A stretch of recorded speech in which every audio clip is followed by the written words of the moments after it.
Halo semua, perkenalkan nama saya Grace Tampu Bolon dengan NIM channel D023043 dari Prodi Perpajakan Fakultas Ekonomi dan Bisnis. Pada kesempatan kali ini, saya akan membahas tentang pemotongan PPh pasal 23. Latar belakang dari pemotongan PPh pasal 23 merupakan salah satu jenis pajak penghasilan yang ada di Indonesia. Secara singkat, PPh 23 adalah pajak yang dikenakan pada penghasilan atas modal, penyertaan jasa, hadiah, bunga, dividen, royalti, atau hadiah dan penghargaan selain yang dipotong PPh pasal 21. Pemotongan PPh 23 dilakukan oleh pihak pemberi penghasilan sehubungan dengan pembayaran berupa dividen, bunga, royalti, sewa, dan jasa kepada wajib pajak dan bentuk usaha tetap atau BUT. Tujuan dari penulisan yaitu yang pertama untuk memahami bagaimana mekanisme pengenaan PPh pasal 23. Yang kedua, untuk mengetahui perhitungan dan pelaporan PPh 23 yang telah sesuai dengan peraturan perpajakan yang berlaku di Indonesia.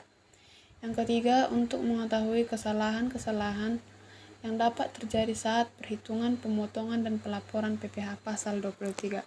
Oke, kita akan membahas tentang pengertian PPh pasal 23. Pajak penghasilan atau PPh pasal 23 merupakan salah satu pajak yang dikenakan dengan mekanisme withholding tax. PPh pasal 23 dikenakan atas penghasilan yang berasal dari kegiatan usaha seperti jasa dan sewa, maupun penghasilan yang berasal dari modal seperti bunga dan royalti. Objek PPh pasal 23 terdiri dari yang pertama yaitu dividen. Dividen yang diterima wajib pajak badan dalam negeri, koperasi, BUMN, BUMD dengan syarat.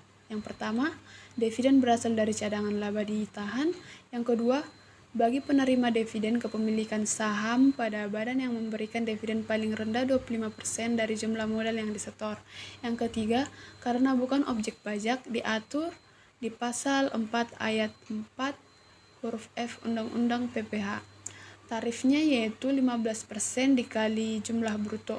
Jika penerima penghasilan tidak memiliki NPWP, maka tarif pemotongan menjadi 100% lebih tinggi. Yang kedua yaitu royalti.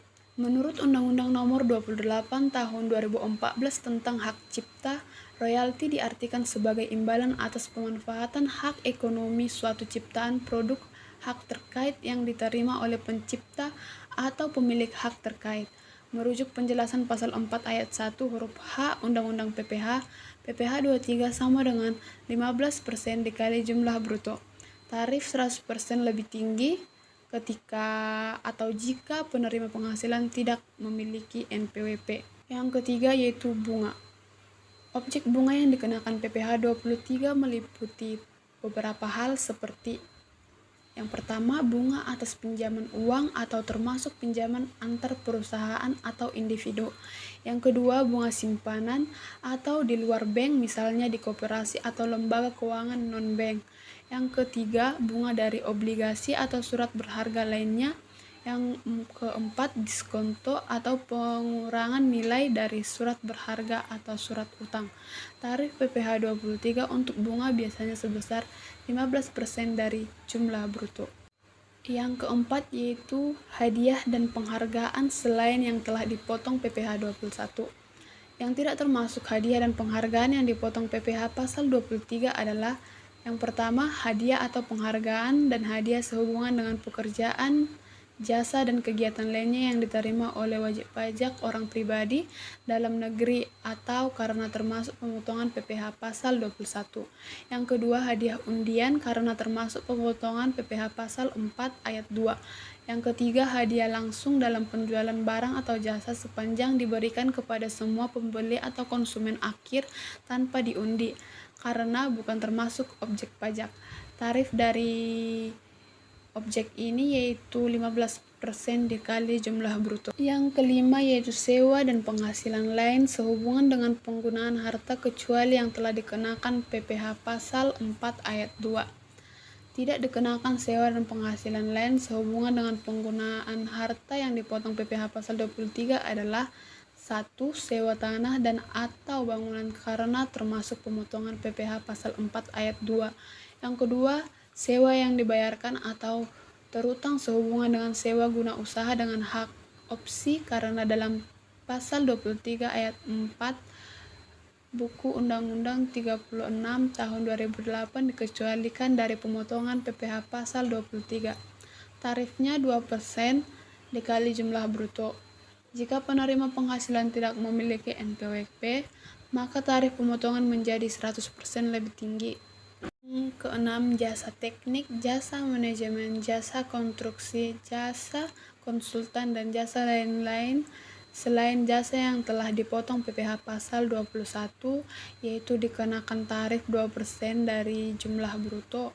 Jika penerima penghasilan tidak memiliki NPWP, maka tarif pemotongan menjadi 100% lebih tinggi. Selanjutnya kita akan membahas tentang pengecualian PPh pasal 23. Jadi pengecualian di PPh pasal 23 terdiri dari yang pertama, penghasilan yang dibayar atau terutang kepada bank. Yang kedua, sewa yang dibayar atau terutang sehubungan dengan sewa guna usaha dengan hak opsi. Yang ketiga, dividen atau bagian laba yang diterima atau diperoleh perseroan terbatas sebagai wajib pajak dalam negeri, koperasi, BUMN atau BUMD dari penyertaan modal pada badan usaha yang didirikan bertempat kedudukan di Indonesia. Yang keempat, penghasilan yang dibayarkan disediakan untuk dibayarkan atau telah jatuh tempo pembayaran kepada rekan pemerintah yang dapat menyerahkan fotokopi SKB, bukti potong, PPh berdasarkan ketentuan yang mengatur mengenai tata cara pengajuan permohonan pembebasan dari put PPh. Yang kelima, penghasilan yang dibayarkan kepada rekan pemerintah dengan mekanisme uang persediaan yang dilakukan melalui pihak lain dalam sistem informasi pengadaan. Selanjutnya kita akan membahas tentang beberapa kesalahan yang mungkin terjadi dalam perhitungan pemotongan dan pelaporan PPh pasal 23. Kesalahannya terdiri dari yang pertama, penentuan objek pajak. Pajak PPh pasal 23 hanya dikenakan jika penghasilan bruto mencapai batas tertentu, yaitu 4,8 juta per tahun. Yang kedua, tarif pemotongan. Terkadang pemotongan PPh pasal 23 dilakukan dengan tarif yang salah, seperti memotong dengan tarif 2% padahal seharusnya 4%. Yang ketiga, identifikasi wajib pajak. Kita harus mengetahui identifikasi atau identitas wajib pajak apakah memiliki NPWP atau tidak. Yang keempat, pelaporan dan pembetulan. Kesalahan dalam pelaporan SPT PPh 23 dapat menyebabkan kurang bayar atau overpayment. Pembetulan harus dilakukan dengan mengajukan permohonan pengembalian pajak yang lebih bayar ataupun kurang bayar. Yang kelima, prosedur pengembalian pajak. Prosedur pengembalian pajak yang lebih bayar atau kurang bayar melibatkan prosedur yang jelas, seperti mengajukan permohonan, menyetor pajak yang sebenarnya tidak terutang, dan memastikan pajak yang dipotong atau dipungut telah dilaporkan secara akurat dalam SPT masa wajib pajak. Jadi kesimpulan dari materi kita yaitu PPh pasal 23, yaitu untuk subjek PPh pasal 23 adalah wajib pajak dalam negeri dan bentuk usaha tetap atau BUT, sementara objeknya yaitu dividen, bunga royalti hadiah, sewa, jasa teknis, dan lain-lain. Tarifnya terdiri dari beberapa, yaitu untuk dividen, bunga, dan royalti dikenakan tarif 15%, sedangkan jasa teknis, manajemen, dan konsultan dikenakan tarif 2% dari jumlah bruto. Mekanisme pemotongan dan pelaporan PPh pasal 23 dilakukan oleh pemberi penghasilan pada saat pembayaran dilakukan. Pihak yang melakukan pemotongan wajib menyetorkan pajak yang dipotong ke kas negara dan melaporkannya ke Direktorat Jenderal Pajak atau DJP sesuai dengan ketentuan yang berlaku. Demikian materi yang dapat saya sampaikan. Jika ada kesalahan dalam materi atau pengucapan saya mohon maaf. Akhir kata saya ucapkan terima kasih.